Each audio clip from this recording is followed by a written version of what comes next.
নিরাপত্তা শঙ্কার অজুহাতে জেরুজালেমের পবিত্র আল আকসা মসজিদে ঈদুল ফিতরের নামাজ আদায় করতে দেয়া হবে না ফিলিস্তিনি মুসলিমদের।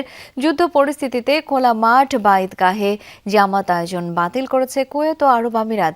কেবল মসজিদে ঈদের নামাজের প্রস্তুতি নেওয়া হয়েছে দেশগুলোতে। এর মধ্যে কুয়েতের গ্র্যান্ড মসজিদে আবার বাতিল করা হয়েছে পবিত্র ঈদুল ফিতরের জামাত।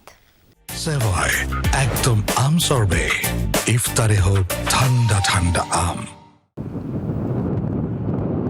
রমজান মাস জুড়ে পবিত্র আল আকসায় প্রবেশের অনুমতি নেই, তাই দূরের রাস্তায় আদায় করা হচ্ছে নামাজ। ১৯৬৭ সালে ইসরায়েল জেরুজালেমের দখল নেয়ার পর এবার রমজানের প্রথমবারের মতো আল আকসায় হয়নি জুম্মার নামাজ। তেল আবিবের নির্দেশ, ঈদুল ফিতরেও জামাত হবে না পবিত্র প্রাঙ্গণে। ইসরায়েলের এমন সিদ্ধান্তের তীব্র নিন্দা জানিয়েছে মুসলিম বিশ্ব। বলা হচ্ছে, ঈদেও আল আকসা মসজিদ বন্ধ থাকা ফিলিস্তিনিদের জন্য একটি অন্ধকার অধ্যায়। অভিযোগ, ইরান যুদ্ধকে ব্যবহার করে আসলে ফিলিস্তিনিদের কাছ থেকে চিরতরে আল আকসা কেড়ে নেয়াই উদ্দেশ্য।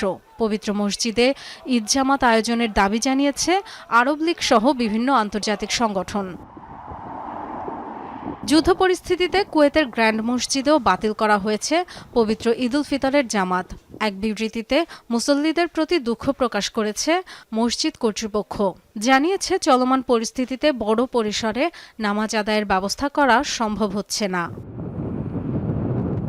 এর আগে ঈদগাহে জামাত আয়োজন বাতিলের ঘোষণা দেয় সংযুক্ত আরব আমিরাত। জানায়, খোলা মাঠে নয়, নিরাপত্তা শঙ্কায় এবার মসজিদে মসজিদে হবে ঈদের জামাত। Dorothy Tasrin, Jamuna news.